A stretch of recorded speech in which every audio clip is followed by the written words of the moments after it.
Welcome back to the homestead. We're going to be doing a little bit of a pivot this week, even though we're not totally done with the hay barn addition and stuff. We do have some other things we need to focus on. Right now we're going to be focusing on working on this old trailer. We've had this for about 20 years.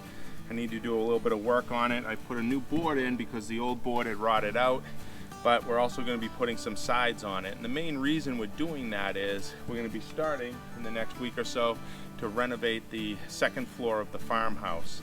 One of the big things that drew us to this property, besides the land itself, I kind of feel like as soon as we walked on this property we knew it was for us, but the other big thing was it had multiple units in it.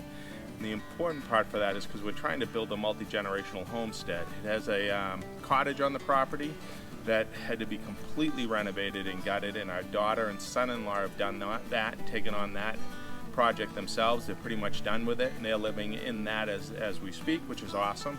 But the upstairs is going to be for our son, so him and I are going to be starting that renovation pretty soon. Like I said, probably in the next week or so. Part of renovating, though, is unfortunately gutting, which is one of the things I don't like to do. It's kind of a gross job, but the whole place up there has to be gutted. It's small, but it's got everything that he needs, which is basically a bedroom. It's got a full bathroom upstairs with a shower. It's going to have a nice kitchen area and then a living room space as well. So now we got to just get on to making this trailer usable for putting a lot of renovated stuff that we're going to be ripping out: sheetrock, insulation, old shower units, and you name it, toilets and stuff. We already pulled part of the kitchen out, so that part's gone, which is nice. We did that, geez, probably about 6 months ago, but it's time to start the rest of it and kind of get it so that he has a decent living space. So let's get to work on this. The other thing we're going to be doing this week, which will be a little bit of a nice pivot, is doing a project in the garden. So even though it's the middle of the winter, we can still be kind of focusing on that area a little bit as well. But let's get started on this.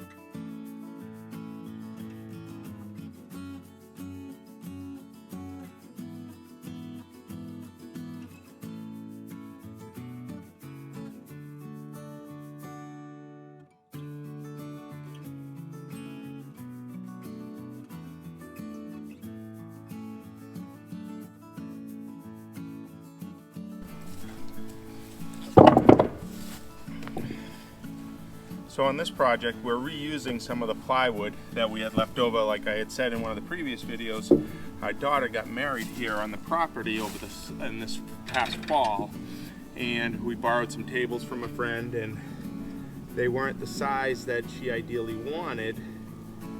So we got some plywood and made the tops to the size she wanted, just rounded the edges and stuff, and she was covering it anyways with linen tablecloths, or a tablecloth, so you wouldn't even see it.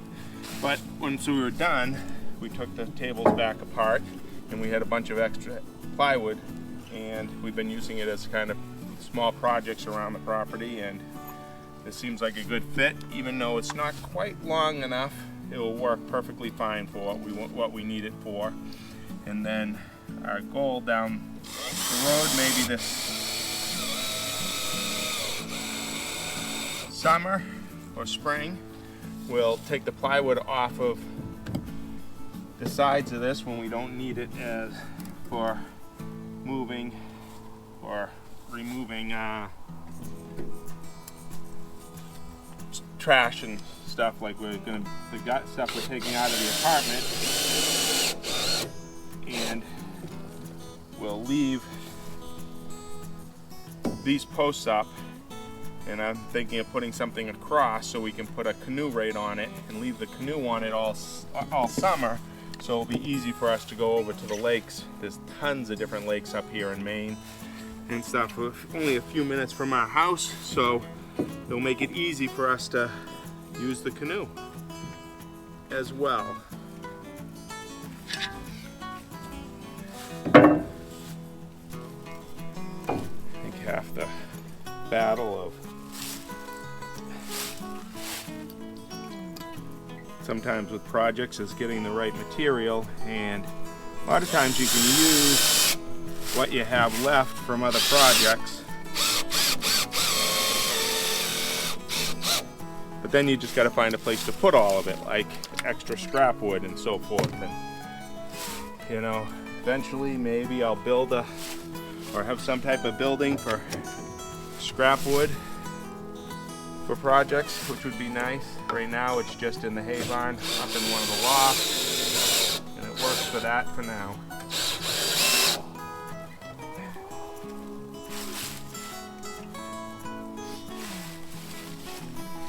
Now time to go get another piece of plywood.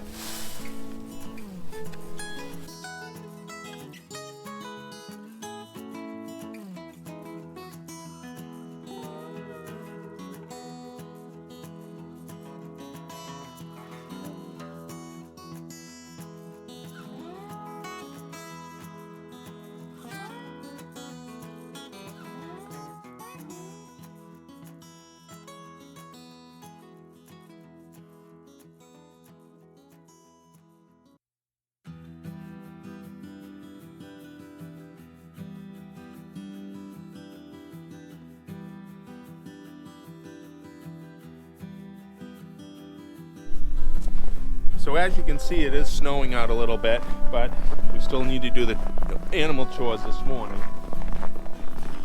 One of the things we are, I guess, lucky about and we've tried to plan for is to keep the animals in the winter time really close to our house so we don't have to go far, especially when it's storming. And as you can see, they're ready for breakfast. Their breakfast is hay, and then there's Midnight. Midnight is our lone chicken that doesn't like to go in with the rest of the flock, so she kind of stays in here with the sheep and is the, I don't know, sheep mascot or our Homestead mascot.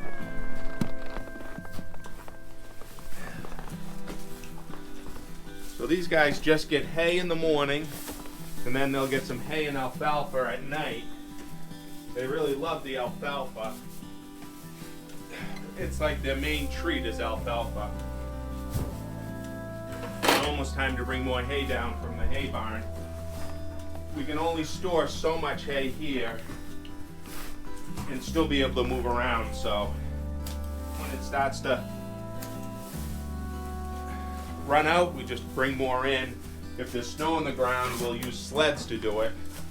If there's not snow on the ground, then we'll use our little lawn tractor with a trailer and just bring down 4 or 5 bales at a time till it's full.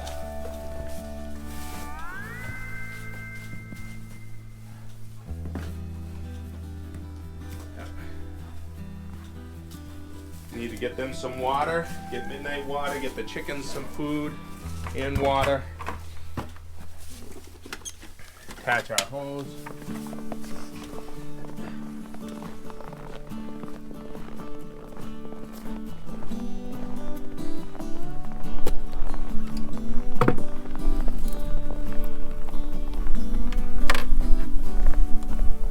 When we were renovating the house, one of the things we did is we put a hydrant on for this faucet so that it shuts off inside the house. If I can get this back on, it'll be great. I was supposed to put a little cover on this to help it keep it from freezing because it still gets really cold, but I took the hose off but forgot to put the cover on it last night.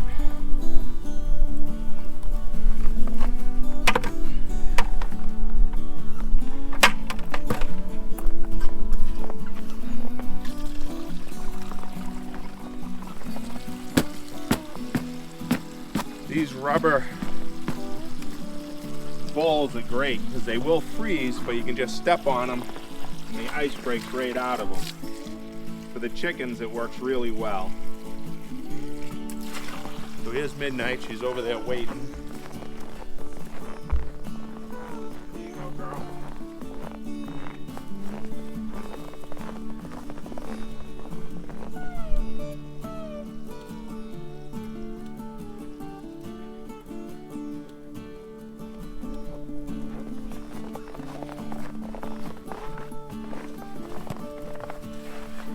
Midnight comes in and hops up on these upper posts and sleeps up there every night. Hey guys and gals.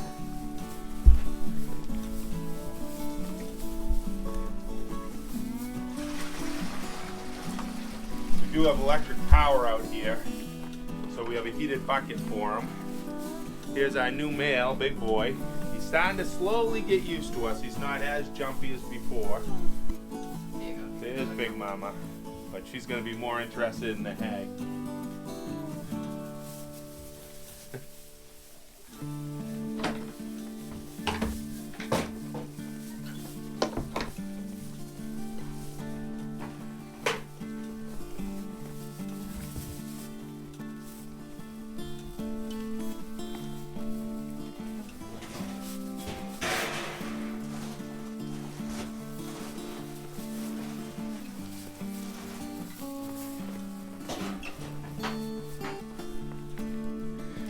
Midnight.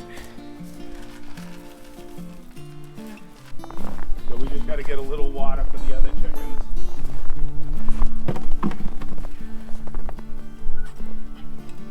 I think they're really enjoying our chicken flock, our main chicken flock. I think is really enjoying their winter coop. And on a day like today, I think they're going to enjoy, at least for this year, having the extra space inside to move around out of the snow.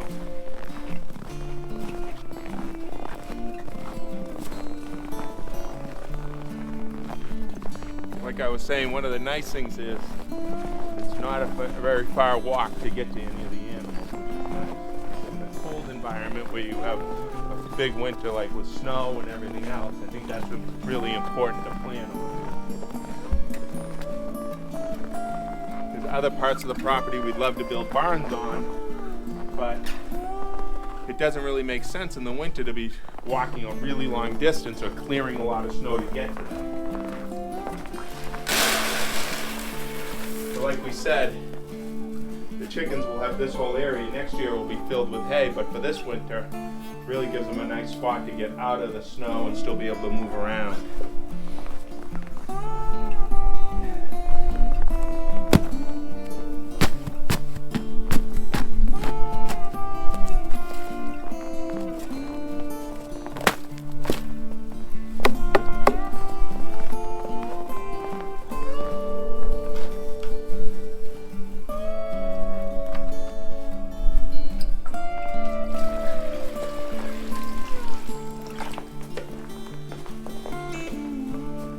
Big Red, the new rooster. We've had got this summer.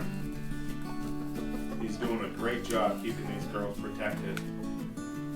There was one time where we watched a hawk come in, land inside the netting, and he had the girls all underneath their summer house, and he was all puffed up chasing the hawk around and chased the hawk right out. Time to go in and have some breakfast and coffee and enjoy the rest of the snow.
We find this time of the year is a great time to start planting our spring and summer gardens, especially when it's snowing outside. It's like having a snow day from school.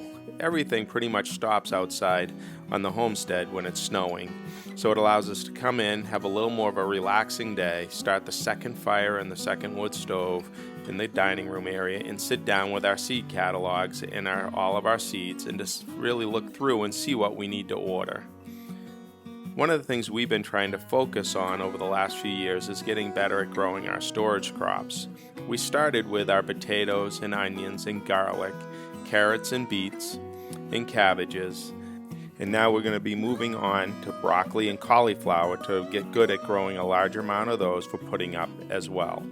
I don't know about you folks, but for me, one of the hardest parts about doing this, especially this time of the year, because I'm starting to get a little excited and some energy about planting out a garden and growing my own food, is not going crazy and ordering way too many of things. That has happened to me in the past, and all of a sudden the seed delivery comes and Kim's looking at it and going, where did all these tomato varieties come from?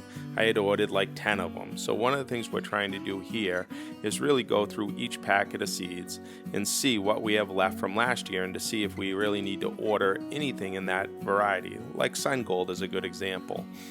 You know, we only need like 2 to 3 plants of Sun Golds because that tomato produces a large amount of cherry tomatoes. So we start about a half a dozen plants each year and pick the best ones to plant out in the garden, which leaves a lot left in the seed packet. So this year we didn't need to order more Sun Gold. So tonight we're going to make a quick soup with some leftovers that we already have. We roasted a chicken earlier this week, so I just took some chicken off, shredded it. We also had some bone broth in the fridge, and we wanted to use both of those up, so we're going to go ahead and just make this nice quick soup.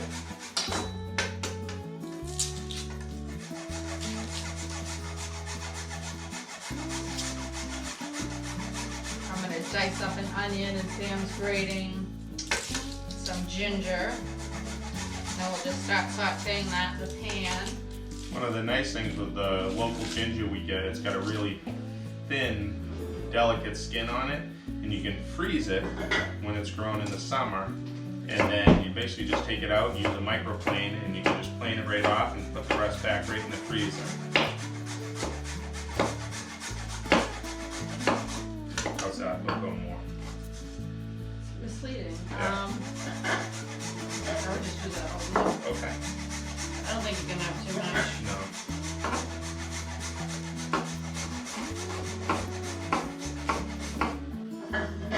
Start the carrots. Sure. I'm going to use the fat from the top of this broth because there's always a nice fat layer to start sauteing the onions and ginger. These are our carrots that we grew this summer. They're Mochums, which we have 2 different types of carrots in the root cellar. We have Mochum and Bolero. Bolero is more of a storage crop than Mochum. But we're eating a few of these this afternoon, just cut up. And they're quite delicious. And quite crunchy still in the root cellar.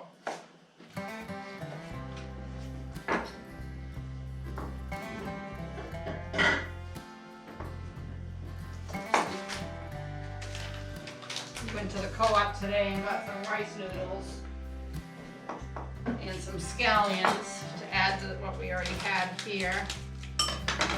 Switch knives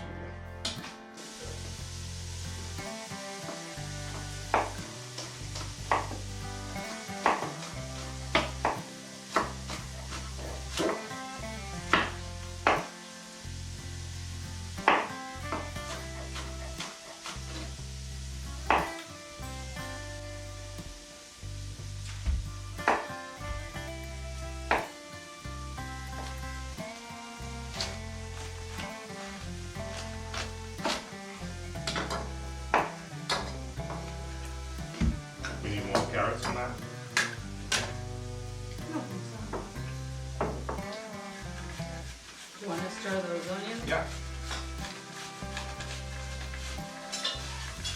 And add the ginger too, if that's that Yeah. enough.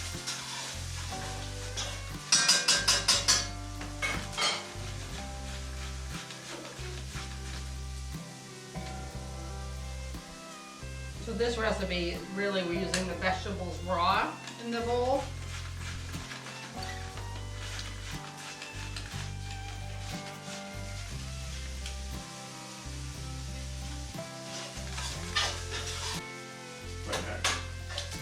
add the broth and then the spices.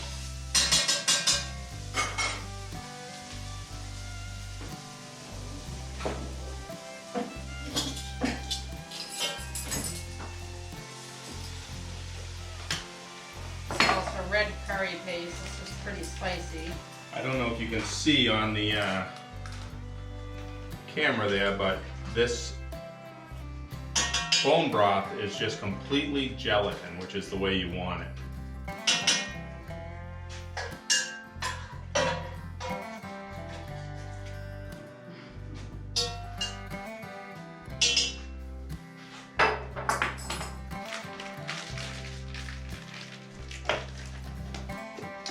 2 tablespoons of fish sauce, 2 tablespoons of soy sauce. Do you have the measuring spoons open? Yeah, right there.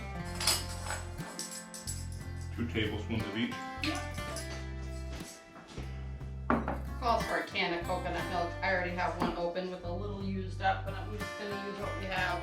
Sort of what the theme of this dinner is. It's also This is what kind we have. of like our fast food, because the chicken's already been cooked, the bone broth has been made.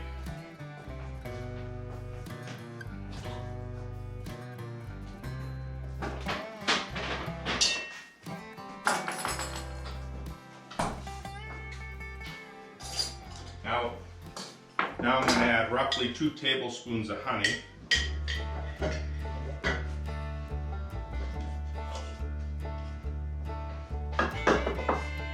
you do the fish sauce? I did. And then you want to do the can of coconut milk? Yep. I'm just gonna add a splash of lemon juice. I don't have any fresh lemon right now.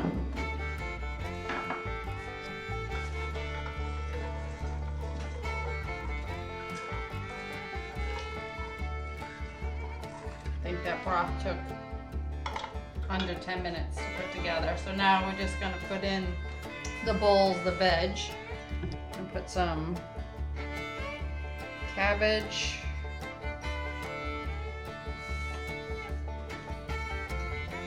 carrots, so colorful. And then some of the onions. And then some chicken. I don't even know if we can fit the noodles. So here's my fingers. Oh Yeah. my gosh, excuse me. Yeah, they're kind of mushy. Let's see what we think. Good thing I didn't do the whole thing. Okay. That was pretty good.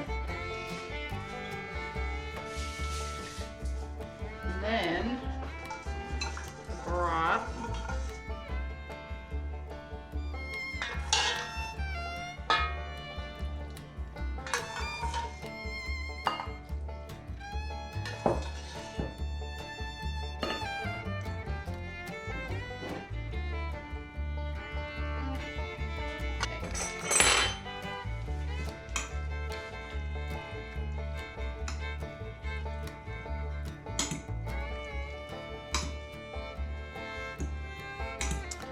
All right, that looks delicious. Really fast food. I'm gonna add a little. This kraut is very spicy. Buy local made, but it's really hot. Really good. Hope this inspires you to make something from your fridge. Just whip up a quick meal and it can be delicious. Thanks for joining us.